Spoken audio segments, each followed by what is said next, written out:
Baik, Assalamualaikum warahmatullahi wabarakatuh.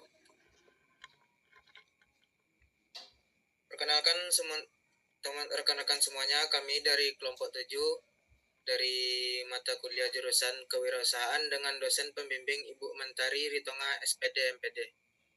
Pada kesempatan kali ini kami akan mempresentasikan hasil dari diskusi bisnis plan kami, yaitunya mengenai pembuatan tas dengan teknik ecoprint.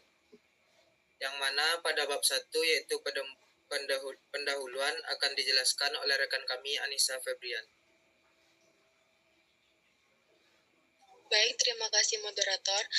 Latar belakang usaha kami berawal dari sebuah fakta sederhana namun serius. Penggunaan tas plastik sekali pakai telah menjadi salah satu penyebab utama pencemaran lingkungan. Plastik membutuhkan waktu hingga 500 tahun untuk terurai, memberikan dampak negatif yang signifikan bagi ekosistem kita. Oleh karena itu, diperlukan solusi yang tidak hanya praktis tetapi juga ramah lingkungan.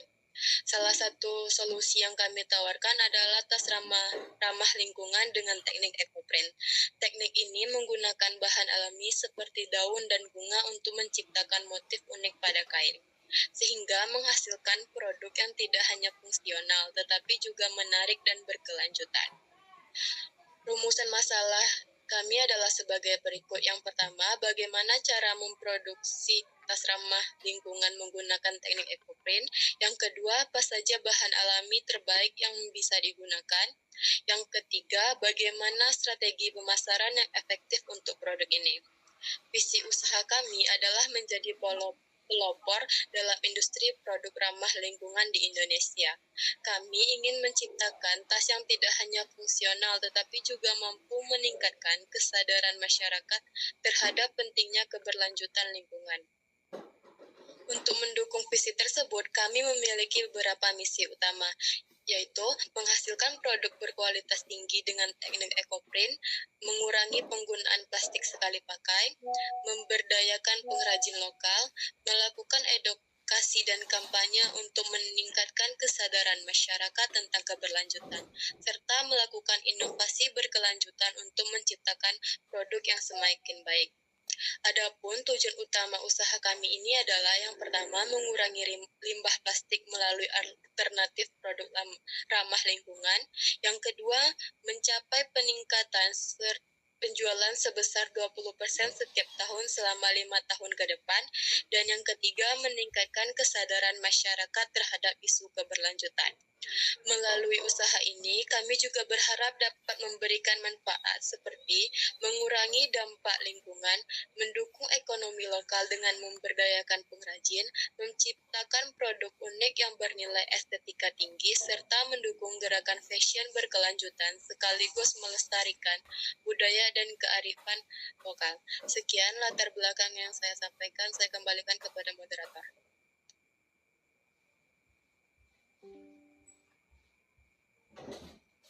Terima kasih kita ucapkan kepada saudara Anissa Febrian. Nah, pada bagian bab 2 akan dijelaskan oleh Anggun Dwi Sevira. Baik, terima kasih kepada moderator. Untuk bab 2 yaitu mengenai gambaran umum dan rencana usaha. Yang pertama, jenis produk. Produk yang ditawarkan adalah tas belanja yang terbuat dari bahan ramah lingkungan yang dihiasi dengan teknik ecoprint. Teknik ini menggunakan bahan alami seperti daun, bunga, dan rempah-rempah untuk mencetak pola yang indah dan unik pada tas. Selanjutnya, rencana pemasaran. Target konsumennya yaitu dari kalangan masyarakat kelas bawah sampai kalangan masyarakat dengan ekonomi kelas atas.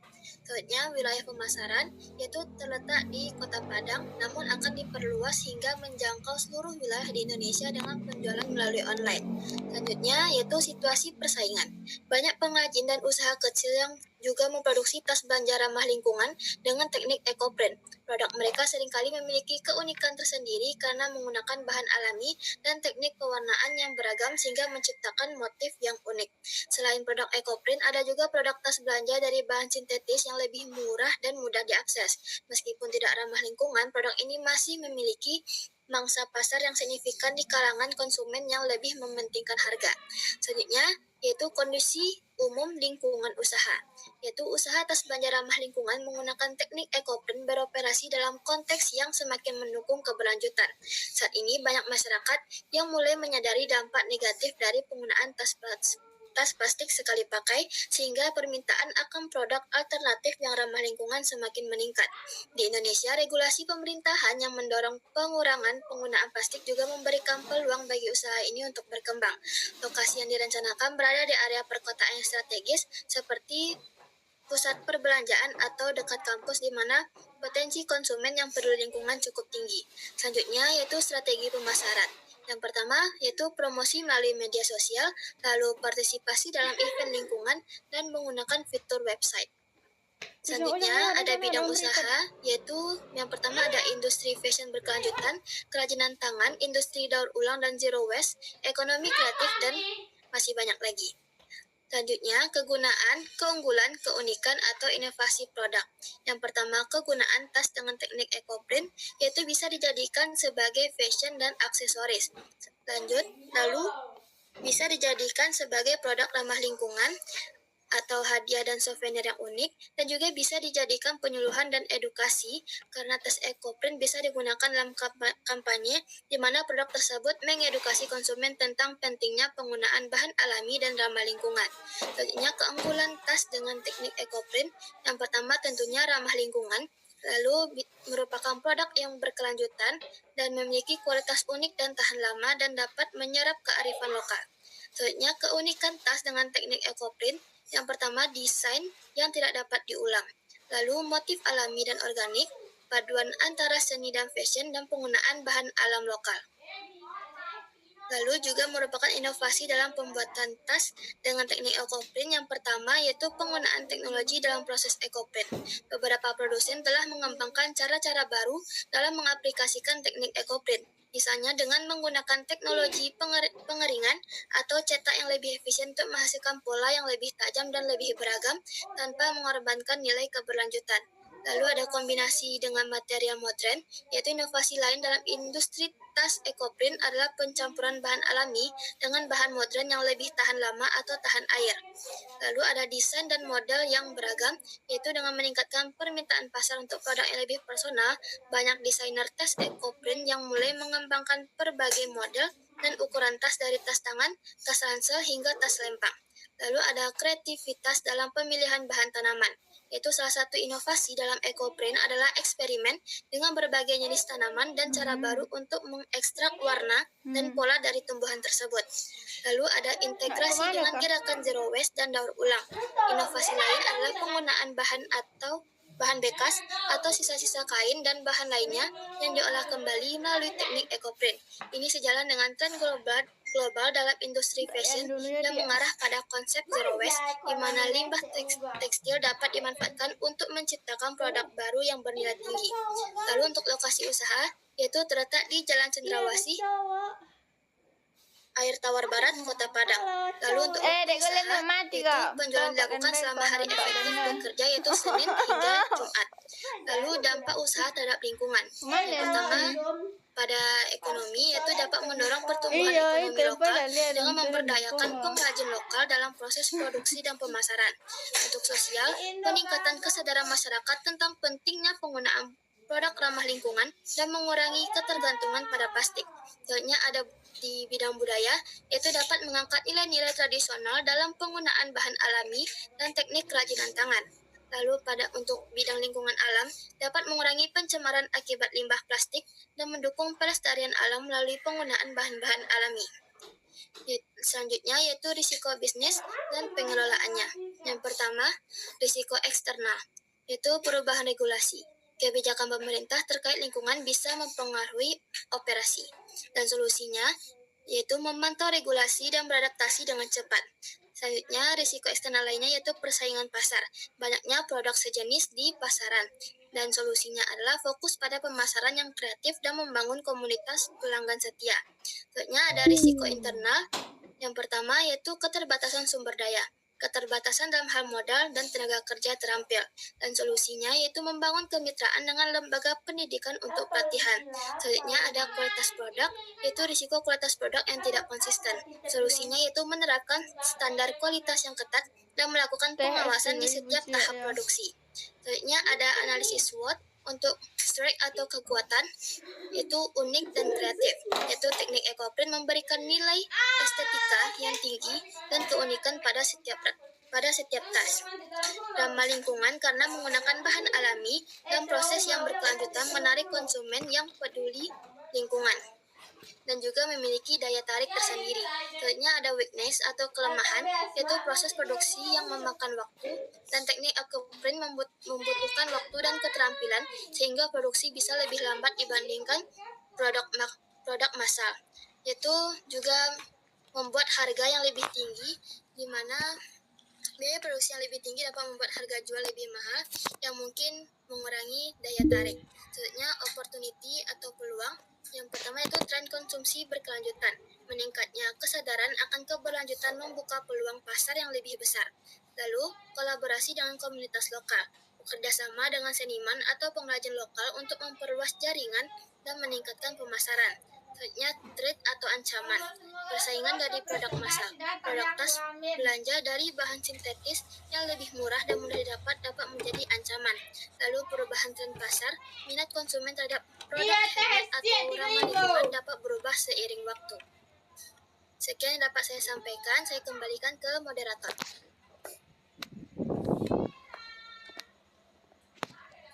Terima kasih kita ucapkan kepada Saudara Anggun Dwi Sepira. Pada bagian bab 3 akan dijelaskan oleh Abid Maulana. Kepada Abid kita persilakan. Baiklah, saya Abid Maulana akan menjelaskan tentang bab 3 yaitu rencana pemasaran. Yaitu 1. Target konsumen. Yaitu yang konsumen yang peduli lingkungan. Yang kedua, fashion yang mengutamakan keunikan dan estetika. Yang ketiga, konsumen muda dan kerajinan tangan. 5. Konsumen yang membeli souvenir dan hadiah unik. Dan keenam, pecinta seni dan desain. Yang kedua, situasi persaingan. Situasi persaingannya yaitu 1. Tren fashion berkelanjutan yang meningkat. 2. Keunikan dan eksklusivitas produk. 3. Persaingan dengan produk dan merek populer. 4. Pasar niche dengan produk eksklusif. 5. Tantangan dalam pemasaran dan distribusi dengan pertumbuhan industri dan peningkatan permintaan. Dan jumlah dan harga produk. Bahan-bahan yang akan dibeli yaitu 1. Tetap polos, bahan kain dan belacu 1.000 per tablet. Kedua, plastik 5.000 per meter. 3. Kain polos, kain mori 10.000 per meter. 4. Palu kayu 15.000 per. Yang kelima yaitu sendok. 6. Ember. Dan bahan-bahan wajib dibeli dalam setiap pembuatan tote bag plastik kain mori adalah 16.000. Bahan-bahan yang dibeli kurang lebih sekali 6 bulan adalah palu kayu, sendok, ember. Baik, terima kasih kita ucapkan kepada Saudara Abid. Selanjutnya yaitu bab 4 mengenai rencana produksi akan dijelaskan oleh Saudari Anggun Putri. Kepada Anggun kita persilakan. Baik, terima kasih kepada moderator. Saya akan melanjutkan membacakan bab 4 tentang rencana produksi. Yang pertama, bahan baku yang ingin kami gunakan adalah tote bag, dedaunan, plastik, kain polos, palu kayu, sendok, ember. Dan yang kedua adalah proses produksi. Yang pertama, perencanaan dan desain. Langkah pertama dalam pembuatan tote bag adalah perencanaan desain. Desain ini akan menentukan bentuk, ukuran, warna, dan elemen tambahan lainnya seperti tali, saku, atau dekorasi. Proses desain juga mencakup pemilihan bahan dan teknik pembuatan yang akan digunakan. Pembuatan sketsa termasuk adalah desainer menggambar sketsa awal untuk menentukan bentuk dan elemen desain utama dari tote bag seperti ukuran, pola, dan komponen lainnya. Pemilihan bahan menjadi salah satu keputusan penting. Apakah menggunakan kain katun, linen, kanvas, atau bahan sintetis? Pilihan bahan akan mempengaruhi kualitas dan daya tahan tote bag.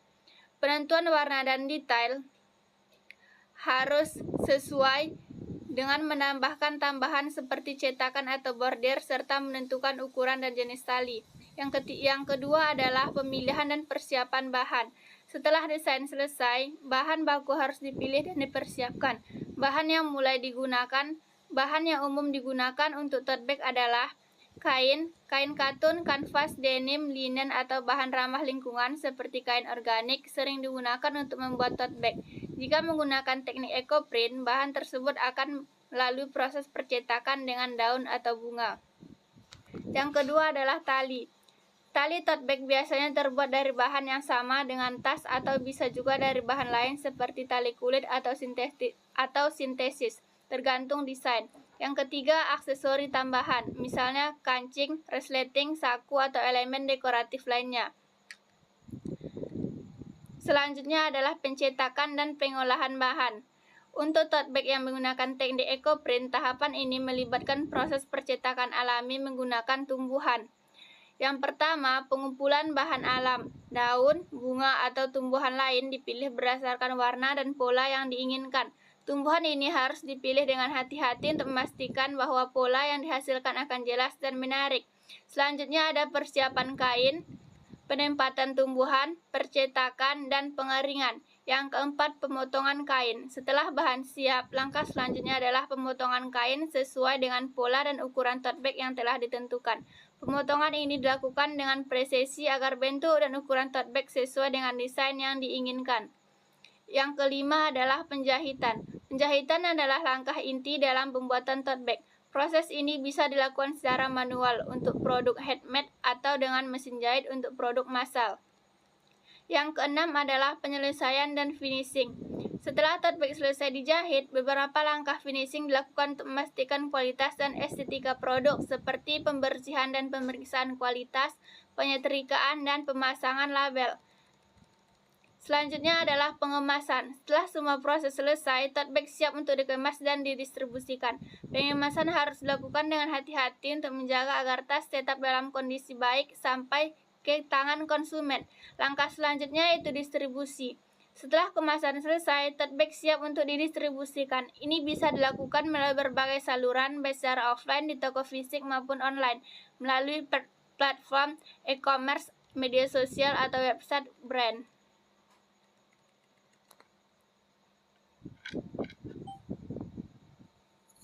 Baik, terima kasih kita ucapkan kepada Saudari Anggun. Untuk bab selanjutnya akan dijelaskan oleh saya sendiri, yaitu Sergian Ananda. Nah, pada bab 5 yaitu bab ini menjelaskan mengenai manajemen usaha. Yang pertama yaitu bentuk usaha. Usaha pembuatan produk dengan teknik ecoprint ini akan berbentuk usaha mikro, kecil, dan menengah yang disingkat sebagai UMKM. Beberapa alasan terbentuknya usaha ini yaitu pertama, fleksibel dalam operasionalnya sehingga memudahkan kami sebagai mahasiswa aktif, dan juga dengan modal yang terjangkau dan memungkinkan kami untuk memulai usaha dengan modal yang kecil. Dan terakhir juga dampak terhadap sosial dan lingkungannya. Usaha ini tidak hanya fokus pada keuntungan finansial, tetapi juga berfokus terhadap kontribusi positif untuk keberlanjutan lingkungan. Lanjut kepada bagian struktur organisasi usaha. Yang pertama yaitu ada pemilik atau manajer utama, kemudian ada bagian kreator atau desainer, dan juga bagian tenaga produksi, bagian pemasaran dan penjualan, dan bagian manajemen administrasi keuangan. Berikut tugas dan tanggung jawabnya. Pemimpin atau manajer utama bertugas yaitu mengawasi, mengelola, dan menjalin hubungan dengan pemasok dan mitra. Dan selanjutnya, tugas kreator atau desainer yaitu mengembangkan desain, melakukan riset tentang bahan alami, dan mengawasi proses produksi. Pada bagian tenaga produksi, bertugas melaksanakan proses produksi, mengelola peralatan dan bahan baku, serta menjaga kebersihan dan keamanan area kerja. Untuk pemasaran dan penjualan, bertugas mengembangkan strategi pemasaran dan mengelola media sosial untuk kampanye pemasaran, serta membangun relasi dengan pelanggan dan mitra bisnis. Pada bagian terakhir yaitu bertugas mencatat semua transaksi dan mengelola inventaris serta menyusun anggaran dan proyeksi keuangan. Pada bagian perencanaan pengembangan sumber daya manusia, kami berkomitmen untuk mengembangkan SDM yang melalui pelatihan dan pendidikan. Beberapa rencananya yaitu pelatihan teknik ekoprint dan pelatihan pemasaran digital serta workshop kreatif, yaitu mengadakan workshop untuk meningkatkan kreativitas dan inovasi dalam desain produk. Lanjut pada rencana kontingensi. Kami juga mempersiapkan rencana kontingensi untuk menghadapi kemungkinan risiko yang dapat terjadi pada usaha, seperti krisis bahan baku, perubahan tren pasar. Pada krisis bahan baku yaitu mencari bahan baku alternatif yang ramah lingkungan dan dapat diakses dengan mudah. Dan jika tren pasar berubah, ya, kami dapat melakukan riset secara berkala untuk memahami perubahan preferensi konsumen dan menyesuaikan produk yang ditawarkan sehingga usaha yang kami jalankan tetap berlangsung. Lanjut pada bagian ke-6 yaitu rencana keuangan. Dimulai dari bentuk usaha yaitu sebagai usaha mikro, kecil, dan menengah atau UMKM, dan rencana laba rugi. Pada bagian rencana laba dan rugi, bahan-bahan yang akan dibeli seperti tote bag yaitu sekitar 1.000 per tote bag, plastik 5.000 per meter, kain polos 10.000 per meter, kayu dan palu itu sekitar 15.000, sendok sekitar 1.500 per satu sendok, serta ember dikisarkan 25.000 per satu ember. Bahan yang wajib dibeli dalam pembuatan yaitu tote bag, plastik, kain mori yaitu sebesar 16.000. Kemudian bahan yang dibeli sekitar kurang 6 bulan sekali yaitu kayu, palu, sendok, ember yaitu sekitar 41.500.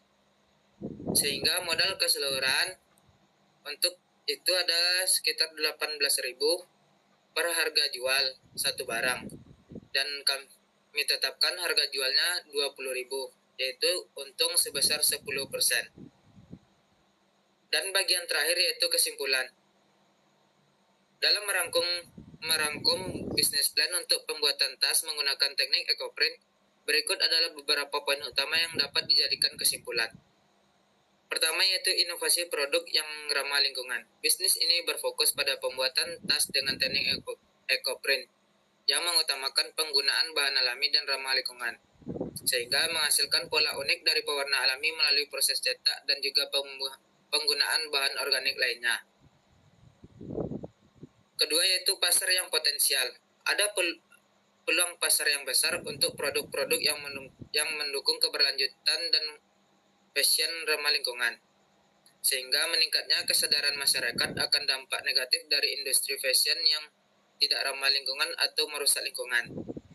Pada bagian ketiga yaitu keunggulan kompetitif. Menggunakan teknik ekoprint sebagai pembela diri dari produk tas lainnya dari pasar.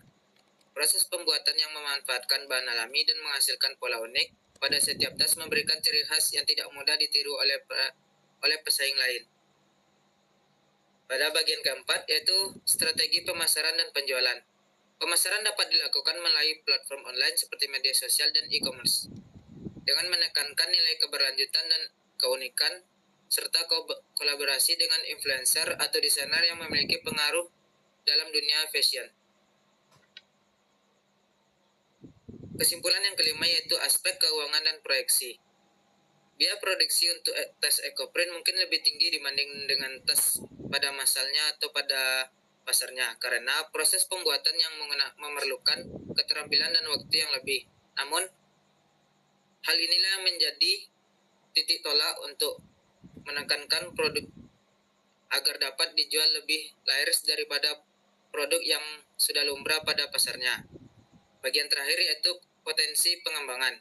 Bisnis ini memiliki potensi untuk berkembang lebih baik dari segi produknya, seperti aksesoris atau pakaian maupun dalam pasar.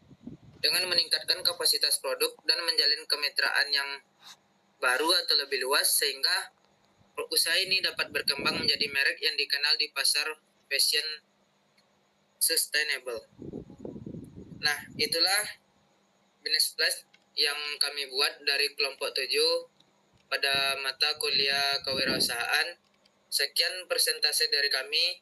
Mohon maaf apabila ada kesalahan. Kami tutup. Assalamualaikum warahmatullahi wabarakatuh.